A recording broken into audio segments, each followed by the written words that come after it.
कल हम अर्थिंग कर रहे थे तो अर्थिंग आज भी करेंगे, ठीक, कितनी बार। तो अगेन हमारे पास क्या है, 2 कंसेंट्रिक स्फेरिकल कंडक्टिंग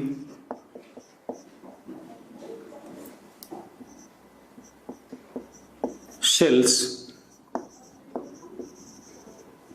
ठीक है, 2 कंसेंट्रिक कंडक्टिंग शेल्स हैं हमारे पास, ठीक है, इतनी बार जैसे कल थे, बिल्कुल एग्जैक्टली सेम वे, ठीक। 2 कंसेंट्रिक कंडक्टिंग शेल्स बना देते हैं।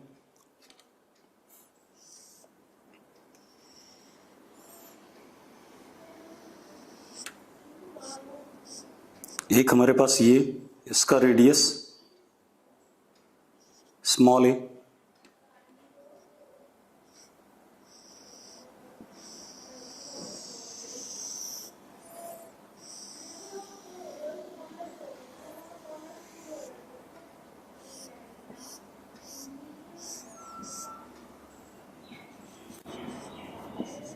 इसका रेडियस स्मॉल बी, ठीक है।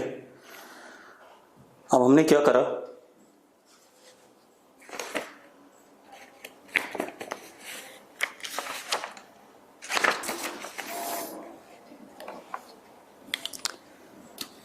अंदर वाले को, कल हम बाहर वाले की बात कर रहे थे, अंदर वाले को स्विच और ये अर्थ, इनिशियली स्विच इज ओपन और बाहर वाले पे चार्ज हमने दे दिया प्लस क्यू, क्या दे दिया, प्लस क्यू, ठीक है, इतनी बात। अरे क्लियर है, ये हमारा क्वेश्चन है। अगर आपको क्लियर है तो लिखो, यस लिख दो, क्वेश्चन क्लियर है तो यस लिख दो, ठीक है।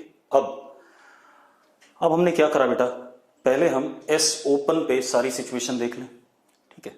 अभी जो प्लस क्यू हमने बाहर वाले कंडक्टिंग शेल पे दिया है, तो बाहर वाले पे वो क्या आ जाएगा, यूनिफॉर्मली डिस्ट्रीब्यूट हो जाएगा। तो plus Q is distributed uniformly on outer surface of conductor, ठीक है। अब आउटर सरफेस ऑफ कंडक्टर पे प्लस क्यू है, तो अब क्या कहानी है, और यूनिफॉर्मली डिस्ट्रीब्यूटेड है, then Q upon epsilon naught ELOF emerge normally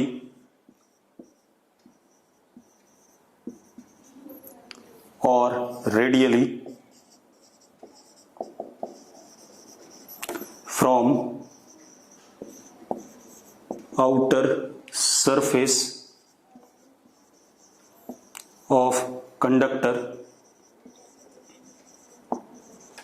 and terminate at infinity। ये बात क्लियर है तो यस लिखो फटाफट, जो मैंने लिखा है। बेटा अभी मैंने स्विच क्लोज नहीं किया, स्विच इज ओपन, ठीक है, इतनी बात। तो यहां से लाइंस निकलेंगी और इन्फिनिटी पे जाके खत्म होंगी। हम पहले ये पढ़ रहे हैं, ठीक है। अब आप एक चीज देखो, अंदर क्योंकि कोई लाइन नहीं है, इलेक्ट्रिक लाइंस यहां से बाहर इन्फिनिटी पे जा रही है, तो यहां पर इलेक्ट्रिक फील्ड क्या है, 0, यहां पर भी इलेक्ट्रिक फील्ड क्या है, 0, ठीक है। और अगर मैं बाहर x दूरी पे इलेक्ट्रिक फील्ड देखूं तो इसकी वजह से आएगा, uniformly distributed charge on spherical shell, तो इलेक्ट्रिक फील्ड इस जगह पर कितना, E is equal to K Q upon X square. कोई दिक्कत है इसमें? अगर कोई दिक्कत है, कोई दिक्कत नहीं है तो यस लिखो, अगर आपको क्लियर है यस लिखो, ठीक है। अब इसके बाद अब हम पोटेंशियल की बात करें बेटा, तो पोटेंशियल इस जगह पे बाहर के क्यू अपॉन एक्स, सरफेस का पोटेंशियल आउटर वाले का इनिशियल कितना, के क्यू अपॉन एक्स की जगह क्या आ जाएगा, बी आ जाएगा। और क्योंकि अंदर electric field through out zero है तो अंदर हर पॉइंट पे पोटेंशियल कितना होगा, के क्यू अपॉन बी। यहां भी हर जगह क्या, के क्यू अपॉन बी। तो अंदर हर जगह पोटेंशियल क्या है, के क्यू अपॉन बी हर पॉइंट पे। क्लियर है? ठीक है, तो हमारे पास क्या हो गया, at every interior point of outer shell potential is kq upon b that is equal to v outer initially, जब स्विच ओपन है। ये कहानी है। ठीक है, इतनी बात। कोई दिक्कत है इसमें? ये सब कुछ सबको क्लियर है? मैंने ही पूछा है, ये बात क्लियर है या नहीं है? अंदर वाले पोटेंशियल का रोल मैं बताऊंगा भाई, बगैर रोल के तो कुछ नहीं करूंगा। ठीक है, तो अगर यहां तक आपको क्लियर है, जो मैंने लिखा है इसमें कोई इशू है तो वो बताओ। ठीक है, अंदर वाले का रोल क्या है वो सब बताना ही है मुझे। ठीक है, अब ये कहानी हो गई। अब हम क्या करेंगे, स्विच एस को बंद करेंगे। ठीक है, ये डायग्राम मिटा दें। अब देखो जरा बेटा,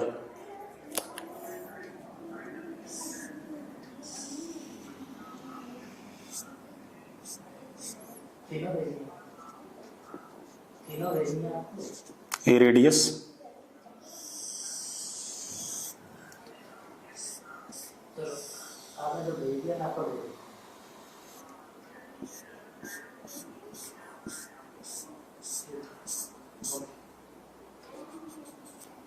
बी रेडियस,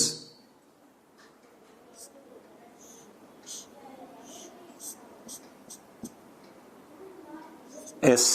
हमें पता है if S open then V of inner shell initially is K Q upon B. अभी पढ़ा था हमने, जब एस ओपन है तो इनर शेल का potential K Q upon B है। यस और नो? ठीक है, चलो अब हम एस क्लोज करेंगे भाई।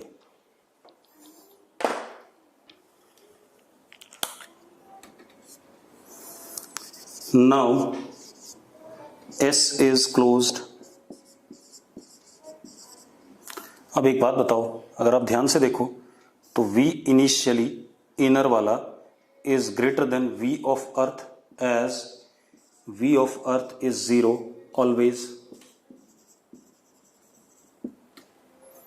ये बात क्लियर है या नहीं? ठीक है, इसका मतलब अर्थ से नेगेटिव चार्ज किसके ऊपर आएगा, इनर शेल पे आएगा।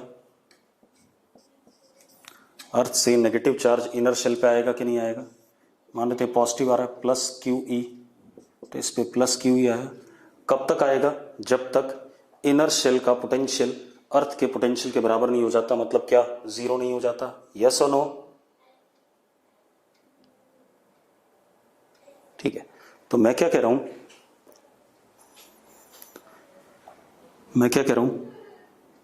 Charge flows from earth to inner shell till its potential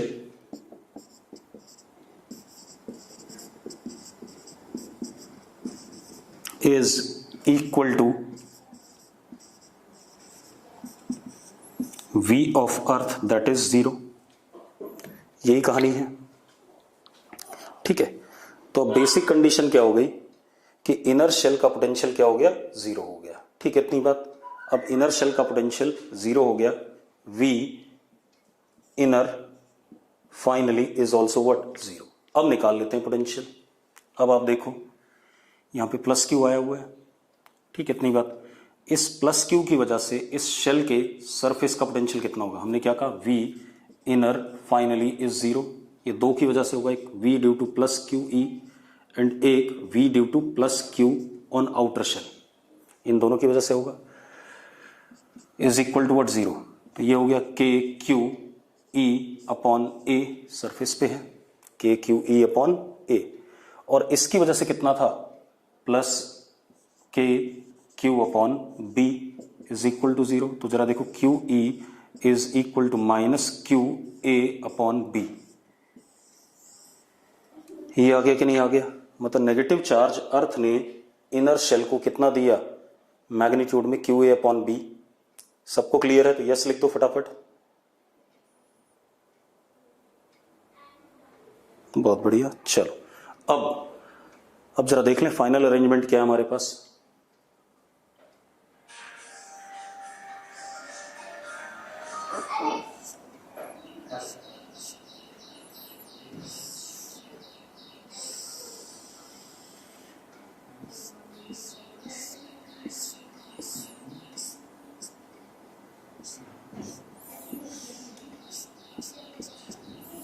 इस सरफेस पे प्लस क्यू था, इस पे कितना आया minus Q A upon B, यही आया कि नहीं आया?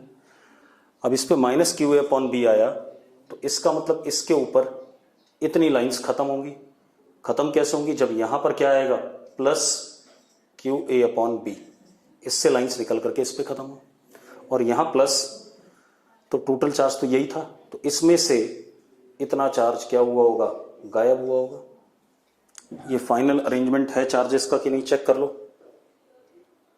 अगर क्लियर है तो यस लिखो फटाफट। हर्षित विरमानी दोबारा देख भाई, इस पे चार्ज प्लस क्यू था, इस पे इतना आया। अगर इस पे इतना चार्ज आया तो इसके ऊपर इनर शेल पे कितनी लाइनें खत्म होनी चाहिए, टर्मिनेट करनी चाहिए? Q A upon B epsilon naught. Harshit yes और नो? ठीक है। अब वो लाइनें अगर खत्म हो रही हैं तो कहीं से आएंगी भी, और उतनी लाइनें आएंगी किससे, उतने ही पॉजिटिव चार्ज से। तो वो पॉजिटिव चार्ज कहां पर होना चाहिए, यहां होना चाहिए। अब अगर ये पॉजिटिव चार्ज यहां है, टोटल चार्ज इस शेल के ऊपर तो इतना ही था, इस पे तो कहीं हमने एक्सचेंज करा नहीं है, तो क्यू में से इतना चार्ज घटेगा कि नहीं घटेगा? तो क्यू में से इतना चार्ज क्या कर गया, घट गया कि नहीं घट गया? यस और नो? ठीक है। अब आप मजेदार बात देखो, अब इस जगह पे electric field is not equal to 0, क्योंकि लाइंस है यहां पर। इस जगह पे इलेक्ट्रिक फील्ड क्या है, 0 है, और बाहर भी electric field not equal to 0 है, क्योंकि देखो इन दोनों की इलेक्ट्रिक फील्ड तो खत्म हो जाएगी इसके और इसकी वजह से। या ऐसे करो, अगर मैं यहां गॉस लॉ बनाऊं, गॉसियन सरफेस बनाऊं, तो इन दोनों की इलेक्ट्रिक फील्ड इस जगह पर कंट्रीब्यूट नहीं करेगी, सिर्फ किसकी होगी, इसकी वजह से होगी। तो आपको अगर इलेक्ट्रिक फील्ड भी निकालना है वो भी निकाल के दिखा देता हूं, और पोटेंशियल भी निकाल के दिखा देता हूं जगह जगह का। ठीक है, अब देखो जरा, एक मिनट निकाल ही देते हैं बेटा। यहां तो इलेक्ट्रिक फील्ड 0 का क्लियर है। अगर मैं यहां बात करूं बेटा x दूरी पे, तो जरा देखो, अगर मैं यहां गॉसियन सरफेस बनाता हूं तो इलेक्ट्रिक फील्ड सिर्फ इस चार्ज की वजह से कैसे, अंदर की तरफ,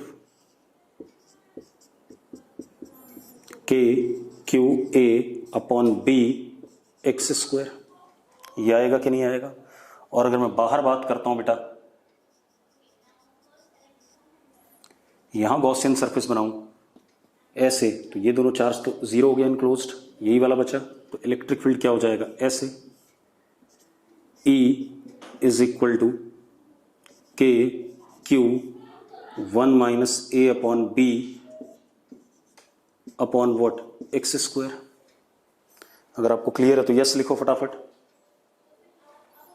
अरे यस लिखो अगर क्लियर है। किसी ने नो लिखा है, मैं चेक कर लूं किसने नो लिखा है। रुक जाओ रुक जाओ रुक जाओ। दीप, नो लिखने के पीछे लॉजिक तो बता दे भाई। एक बात बता यार, इस शेल पे टोटल चार्ज प्लस क्यू था, अगर उसका इतना चार्ज अंदर आ गया तो यहां बचेगा कितना, क्यू में से उतना ही माइनस होगा कि नहीं होगा? तो यही तो बता रहा हूं मैं। अब अगर मैं इस जगह पे इलेक्ट्रिक फील्ड निकालना चाहता हूं तो मैंने गॉसियन सरफेस बनाया स्फेरिकल, क्यू इनक्लोज क्या हो गया, दिस प्लस दिस 0, यही वाला बचा, तो क्या हो गया, के क्यू अपॉन एक्स स्क्वायर। यही फॉर्मूला होता है इलेक्ट्रिक फील्ड का स्फेरिकल शेल के लिए। ठीक है, इतनी बात। अब हम पोटेंशियल की बात करें बेटा।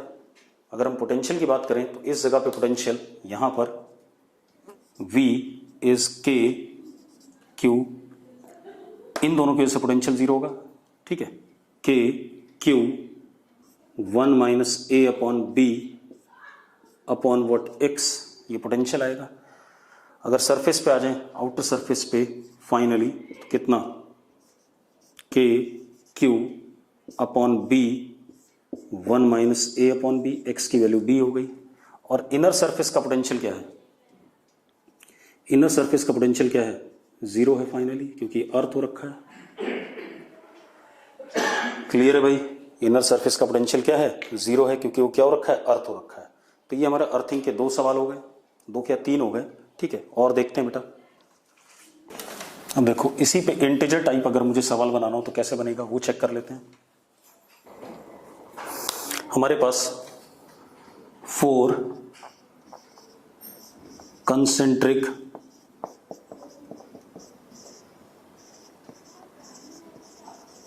कंडक्टिंग शेल्स हैं। 4 कंसेंट्रिक कंडक्टिंग शेल्स बना लेते हैं।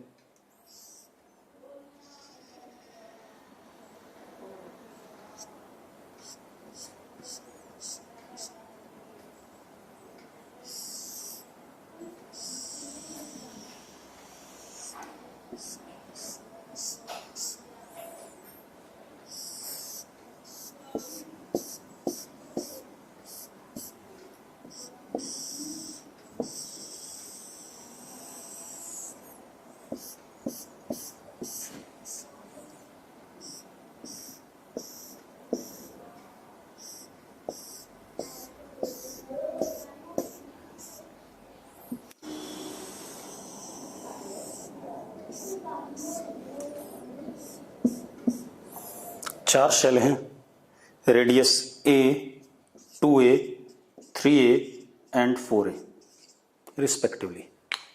ठीक है, अब हमने क्या करा, सेकंड शेल को चार्ज दे दिया प्लस Q और आउटर शेल को चार्ज दे दिया माइनस Q। सेकंड शेल को प्लस Q, आउटर शेल को माइनस Q। ठीक है, इतनी बात। अब तीसरा जो शेल है हमारा,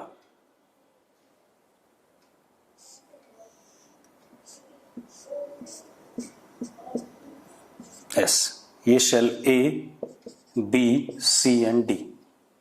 ठीक है,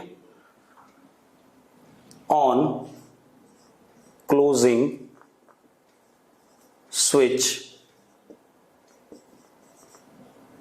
S, on closing switch S, VA minus VC, potential difference between inner shell and third shell, मतलब A वाला शेल एंड C वाला shell, is KQ upon ZA। Find Z। Integer type question करना चाहोगे? अगर करना चाहोगे तो करो फटाफट। चलो अब मैं बता रहा हूं, रुक जाओ। आप एक बात बताओ यार, होना क्या है जब मैं S, देखो इंड्यूस चार्ज, मैंने कल ही बात करी थी कि जो इंड्यूस चार्जेस होते हैं, ठीक है, इतनी बात, उनका कोई रोल नहीं है। आंसर इज 6 बेटा, तो लिखने की जरूरत नहीं है, चुपचाप रुक जाओ। मैंने क्या कहा, जो इंड्यूस चार्जेस आते हैं शेल पे, पॉजिटिव नेगेटिव, उनसे उनका कोई रोल होता नहीं है पोटेंशियल में या इलेक्ट्रिक फील्ड में। ये बताया था कल कि नहीं बताया था? अगर बताया था तो यस बोलो फटाफट।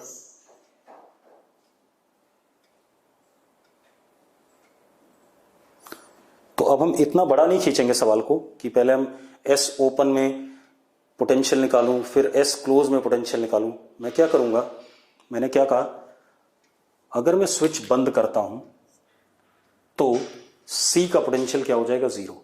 उसको जीरो होने के लिए अर्थ ने कुछ चार्ज सप्लाई करा होगा C को, let it be plus Q। ठीक है, तो मैं क्या लिख रहा हूं, on closing switch S VC is equal to zero, for this earth supplies charge plus QE to C। yes or no? अगर यस है तो लिखो, ठीक है। अब मतलब सी वाले का पोटेंशियल क्या हो गया, जीरो। तो सी वाले का पोटेंशियल जीरो हो गया, तो क्यूई की वैल्यू कैलकुलेट करते हैं पोटेंशियल को जीरो डाल के, ठीक है। तो Vc is equal to zero. Vc किसकी वजह से, एक तो इसकी वजह से, ये एक कंडक्टिंग शेल है, इसकी वजह से पोटेंशियल कितनी दूरी पे, सेंटर से कितनी दूरी पे, 3a दूरी पे। तो कितना हो गया, एक तो होगा potential due to plus Q on which shell, B, एक potential due to plus Q E on C, एक plus potential due to minus Q on D, and total is what, zero. ये बात क्लियर है या नहीं है? अरे ये बात क्लियर है या नहीं? अगर क्लियर है यस लिखो, ठीक है।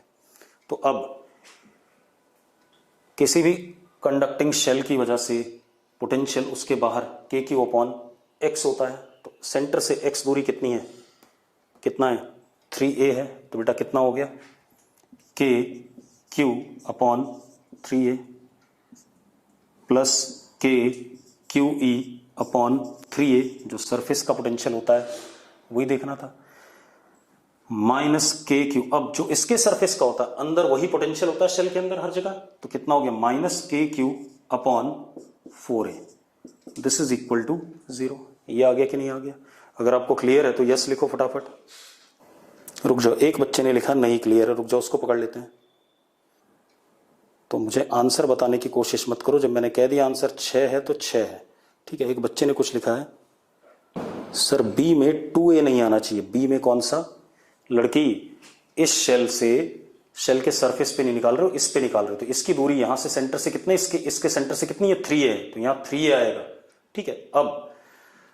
अब जरा देखो, के और a गायब हो गया आपका, तो क्या हो गया, Q E is equal to Q by 4 minus Q by 3 upon 3। ऐसा हो गया कि नहीं हो गया? तो जरा देखो कितना आ गया। आप 3 को भी इधर भेज दो, हाँ या ना। तो क्या हो गया आपके पास, Q E is equal to minus Q by 4। Q E is equal to minus Q by 4। इसमें कोई दिक्कत है? इसमें कोई दिक्कत है भाई? अगर कोई दिक्कत है, कोई दिक्कत नहीं है तो यस लिखो, क्लियर है तो यस लिखो। चलो अब आपको क्लियर है या नहीं है? अगर क्लियर है यस लिख दिया। चलो अब हमें क्या बताना है, हमें बताना है वी ए माइनस वी सी, ठीक है। तो ये कितना हो गया, क्यू ई कितना हो गया, Q E is minus Q by 4, ठीक है। अब मैं इसको मिटा रहा हूं इधर सारा, और आपको इंड्यूस चार्जेस बनाने हो तो बना लो, कोई फर्क पड़ेगा नहीं उससे, ठीक है। इतनी बात तो उसको हम नहीं बनाएंगे, कोई जरूरत नहीं है जब तक पूछा ना जाए। अब आपके पास क्या बेटा, ध्यान सुनो। अब आपसे बोला गया V A minus V C, it is equal to V A. क्यों? क्योंकि V C is equal to what, zero.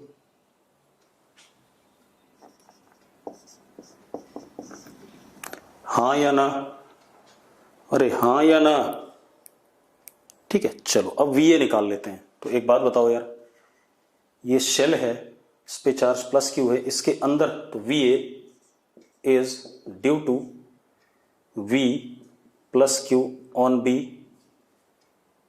Plus V due to minus Q by 4 on C plus V due to minus Q on D. यही कहानी है। अगर clear है तो yes लिखो फटाफट, ठीक है। अब कर लेते हैं भाई हम, V A is equal to, surface पे अंदर पोटेंशियल बताना है तो कितना, के क्यू अपॉन, इसका रेडियस कितना है, 2a है, तो कितना हो गया 2a minus K Q upon 4, और रेडियस कितना है इसका 3a minus K Q upon radius कितना 4a। ये आ गया। अब आप एक काम करो, V A is equal to K Q upon A common,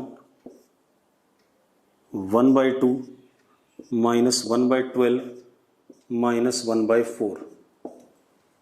LCM क्या हो गया, 12 हो गया। तो V A is equal to K Q upon A 12, ऊपर कितना 6 -1 और ये कितना -3, ये आ गया कि नहीं आ गया? ठीक है, तो VA is equal to K Q, ऊपर क्या आ गया 2/12 कितना 6A, तो Z की वैल्यू क्या आ गई 6 आ गई। यस और नो? अगर क्लियर है यस लिखो। ठीक है, तो देख लो भाई, सिंपल सा क्वेश्चन था, कोई बड़ा काम नहीं था इसमें भी। ठीक है, अब आगे बात करते हैं बेटा। अगला क्वेश्चन नहीं, अब अगला टॉपिक देखते हैं थोड़ा सा। अब देखो बेटा, हमारे पास अगला कहानी क्या आता है। अगली कहानी हम पढ़ेंगे इलेक्ट्रोस्टैटिक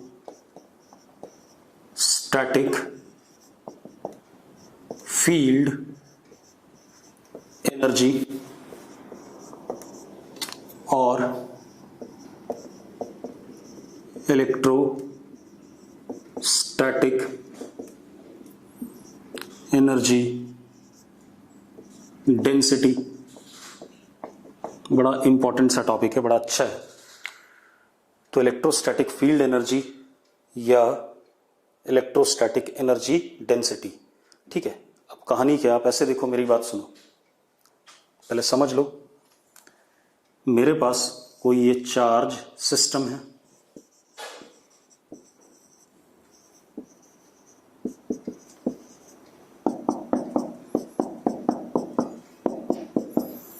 ठीक है।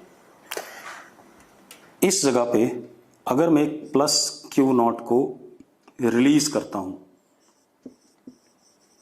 छोड़ देता हूं, अगर इस प्लस Q0 को रिलीज करता हूं, ठीक, इतनी बात, तो भाई आप लोग बताओ क्या होगा, बताओ जल्दी से।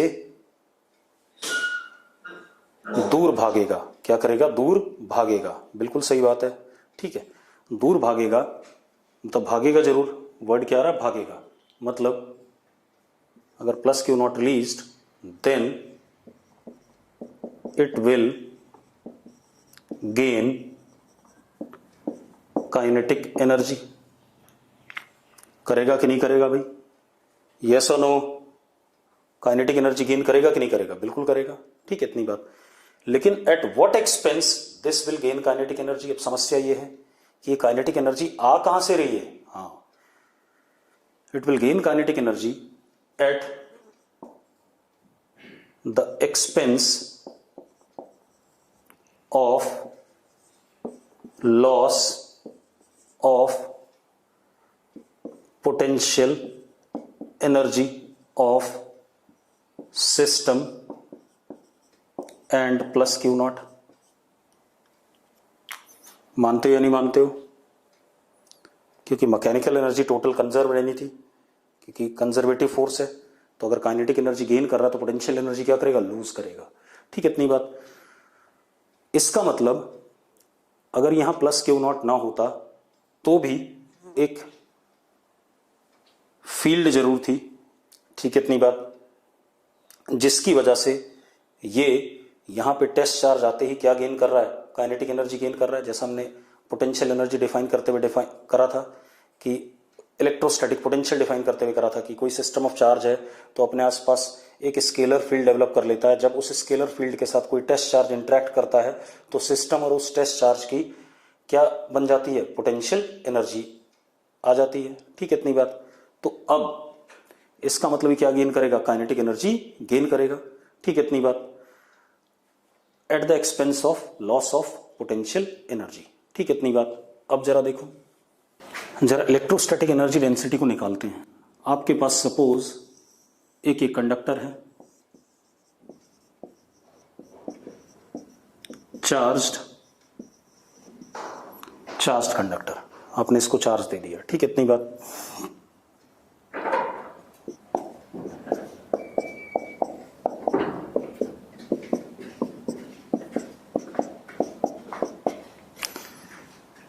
सरफेस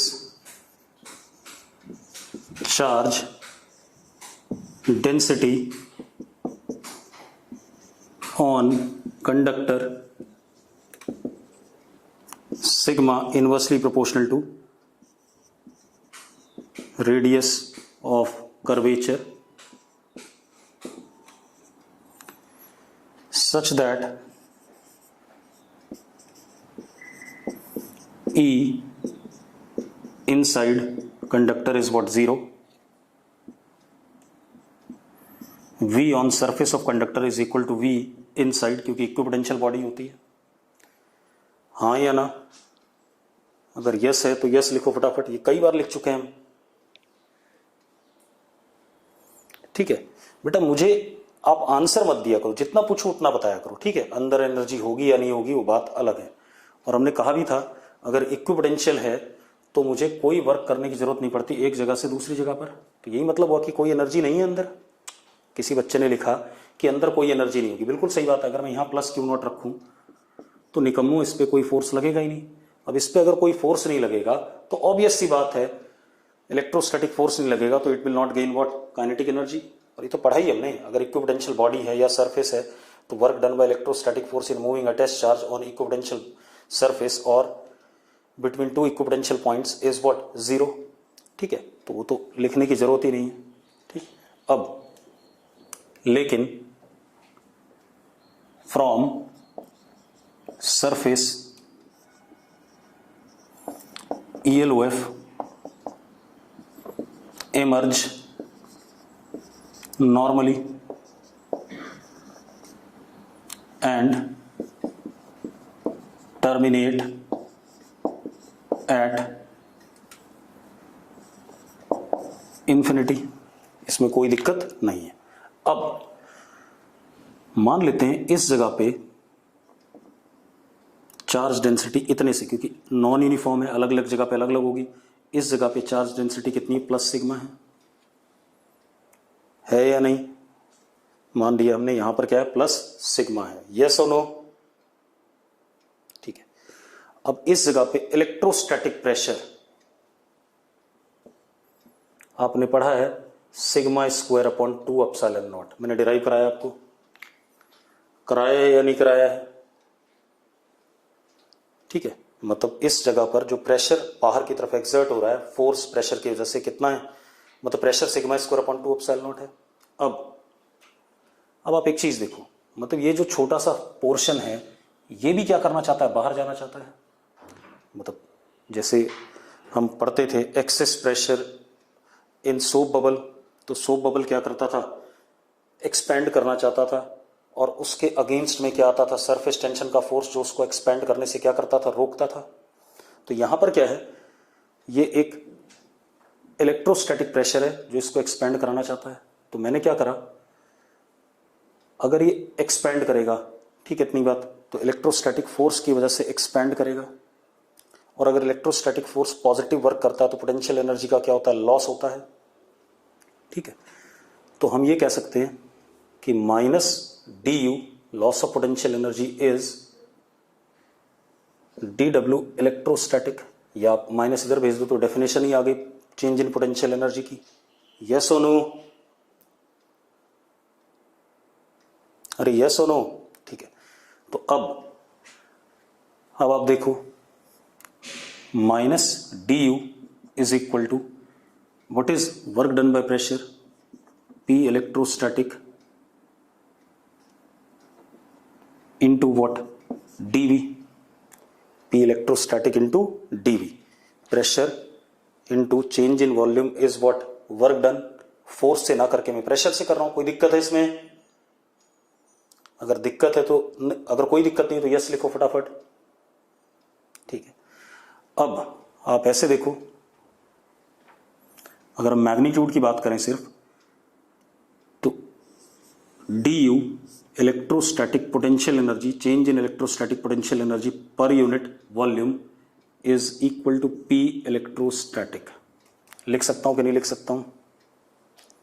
लिख सकता हूं भाई कि नहीं? ठीक है, this is what, this is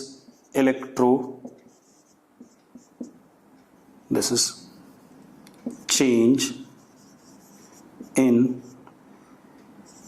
electrostatic potential energy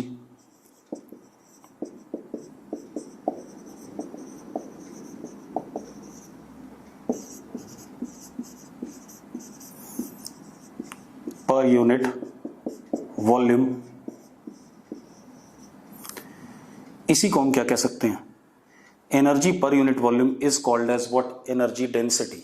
और इसको छोटे यू से डिनोट करेंगे, छोटे यू से, बड़े यू से पोटेंशियल एनर्जी एंड छोटे यू से क्या, that is energy density. Energy पर यूनिट वॉल्यूम, पोटेंशियल एनर्जी पर यूनिट वॉल्यूम या एनर्जी पर unit volume is called as what, energy density. कोई दिक्कत है भाई इसमें? ठीक है, तो इसको हम क्या कहते हैं, एनर्जी डेंसिटी कहते हैं, एनर्जी पर यूनिट वॉल्यूम। ठीक है, इतनी बात। किसके बराबर आ गया, पी इलेक्ट्रोस्टैटिक के, pressure electrostatic at any position. ठीक है, अब जरा देखो अगेन उसी कंडक्टर को लो आप,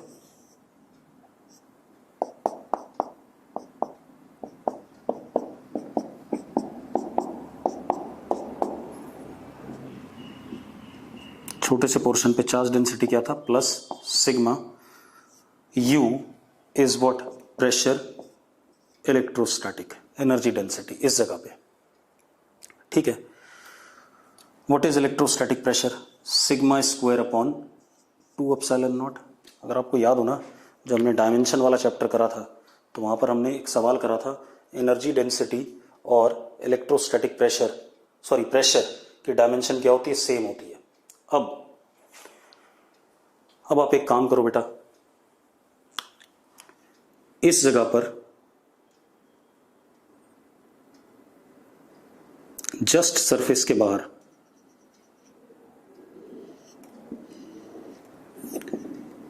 ई आउटसाइड क्या होता था, sigma upon epsilon not N cap. याद है या नहीं, N cap is what, unit vector normal to the surface area. अरे याद है या नहीं, मैंने प्रूव कराया था ये, हाँ या ना? चलो अब क्या कहानी बेटा, अब आप एक काम कर सकते हो,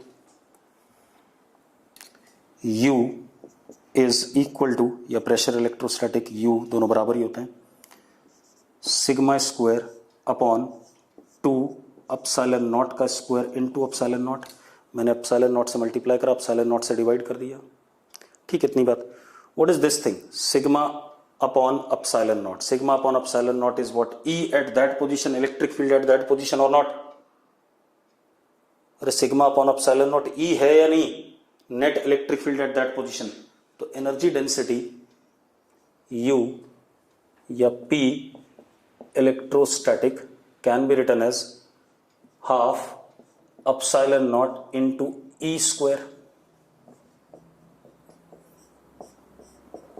लिख सकते हैं या नहीं लिख सकते हैं? अरे लिख सकते हैं यार, बिल्कुल सही बात है। ठीक है, तो एनर्जी डेंसिटी, एनर्जी पर यूनिट वॉल्यूम, इलेक्ट्रोस्टैटिक एनर्जी पर यूनिट वॉल्यूम को और सुंदर तरीके से लिख सकते हैं, हाफ एप्सिलॉन नॉट उस पोजीशन पे इलेक्ट्रिक फील्ड का dot product into half epsilon not. लिख सकता हूं या नहीं? अब ये कहानी आ गई, ये बहुत ही बढ़िया रिजल्ट है भाई। अब अगर मुझे किसी सिस्टम की वजह से पोटेंशियल एनर्जी बतानी है, देखो एक मिनट, मैं करूंगा क्या, this U can be written as du by tv। अब अगर मुझे छोटा u पोटेंशियल एनर्जी बतानी है स्पेस में, तो मैं इधर dv कर दूंगा और इसका क्या कर दूंगा, इंटीग्रेशन कर दूंगा, लिमिट जहां से जहां तक का चेंज इन पोटेंशियल एनर्जी मुझे बताना होगा। तो बहुत बढ़िया सा रिजल्ट है। ठीक है, इतनी बात। लेकिन इस रिजल्ट को और देखते हैं थोड़ा सा। ठीक है, क्लियर है? ये हो गई क्या चीज, self energy density of charged conductor. भाई इसका किसी के साथ इंटरेक्शन तो था नहीं, या अकेला एक कंडक्टर था। ठीक है, तो उसकी क्या होगी, self energy density of charged conductor. कोई दिक्कत है इसमें? अगर कोई दिक्कत नहीं है तो यस लिखो फटाफट। ठीक है, इंटरेक्शन पोटेंशियल एनर्जी तब होती थी जब एक सिस्टम ऑफ चार्ज के पास में दूसरा टेस्ट चार्ज आता था। ठीक है, तब हम उसको इंटरेक्शन पोटेंशियल एनर्जी कहते थे, जो हमने पहले पढ़ा था। मैंने कहा था मैं सेल्फ पोटेंशियल एनर्जी आपको बाद में पढ़ाऊंगा, तो अब ये आ गया। तो सेल्फ एनर्जी डेंसिटी क्या होगी, क्योंकि इसका किसी के साथ इंटरेक्शन नहीं है इस सिस्टम का, मैंने इस सिस्टम की एनर्जी डेंसिटी निकाली जस्ट इसके सरफेस के बाहर, या कहीं और भी होती, अगर यहां भी होता तो यहां पर इलेक्ट्रिक फील्ड अगर ई डैश है तो half epsilon not E dash का स्क्वायर हो जाता। ठीक है, इतनी बात, बेसिक फॉर्मूला यही रहेगा। अरे यस और नो, अगर यस तो यस लिखो। ठीक है, बहुत बढ़िया। अब मजेदार बात देखो, ये हो गया। अब हम आते हैं मेन काम पे। मान लो हमारे पास एक चार्ज सिस्टम ये है और एक चार्ज सिस्टम ये है। इस जगह पर आपको एनर्जी डेंसिटी बतानी है, इस जगह पर आपको क्या बतानी है, एनर्जी डेंसिटी। ठीक है, अब यहां पर इलेक्ट्रिक फील्ड इसकी वजह से भी होगा, मान लो इसकी वजह से ऐसे है E1, इसकी वजह से E2, तो नेट जो इलेक्ट्रिक फील्ड होगी इन दोनों का क्या होगा, रिजल्टेंट।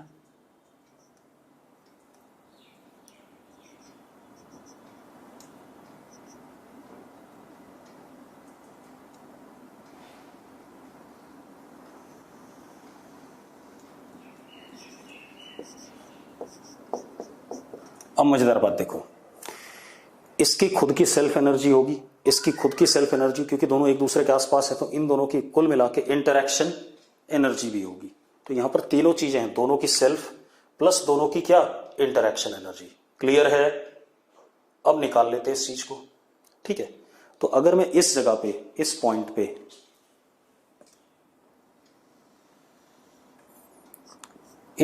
पे at P total energy density निकालना चाहता हूं। At P total energy density अगर हम निकालना चाहें, ठीक है, इतनी बात। हम at P total energy density निकालना चाहते हैं, तो यहां पर इलेक्ट्रिक फील्ड टोटल कितना है, E है, तो फॉर्मूला क्या है, चलो पहले E देखो, E is equal to E1 vector plus E2 vector, यही है या नहीं है। तो total energy density U is half epsilon not E dot E, यही फॉर्मूला है या नहीं है। अगर आपको क्लियर है तो यस लिखो फटाफट। अब देखो मैं क्या कह रहा हूं, ये एक कंडक्टर है, दूसरा कंडक्टर है, इसकी वजह से इस पॉइंट पे इलेक्ट्रिक फील्ड E1, इसकी वजह से E2, तो नेट इलेक्ट्रिक फील्ड इन दोनों की वजह से इस जगह पे इन दोनों का क्या, वेक्टर सम, कोई दिक्कत नहीं। अब मुझे इस जगह पे एनर्जी डेंसिटी बतानी है। ठीक है, इतनी बार टोटल, तो टोटल एनर्जी डेंसिटी क्या हो जाएगा, half epsilon not E dot E। अब E की वैल्यू डाल देते हैं, तो U is equal to half epsilon not E1 plus E2 dot E1 plus E2। अगर आपको कोई दिक्कत नहीं है तो यस लिखो, अगर सब कुछ क्लियर है तो यस लिखो फटाफट। अब देखो, अब हम डॉट प्रोडक्ट कर लेते हैं, तो U is equal to half epsilon not E1 square plus E2 square plus twice E1 dot E2, ये आएगा। कितने लोगों को क्लियर है? क्लियर है तो यस लिखो, बहुत सही। अब आप देखो, U is equal to half epsilon not E1 square plus half epsilon not E2 square plus epsilon not E1 dot E2। अब यहां ध्यान देना बेटा, ये हो गया self energy density of one, क्योंकि हाफ अगर ये ना होता तो E1 तब भी होता है यहां पर। ये हो गया सेल्फ एनर्जी डेंसिटी ऑफ 2, और ये हो गया इंटरैक्शन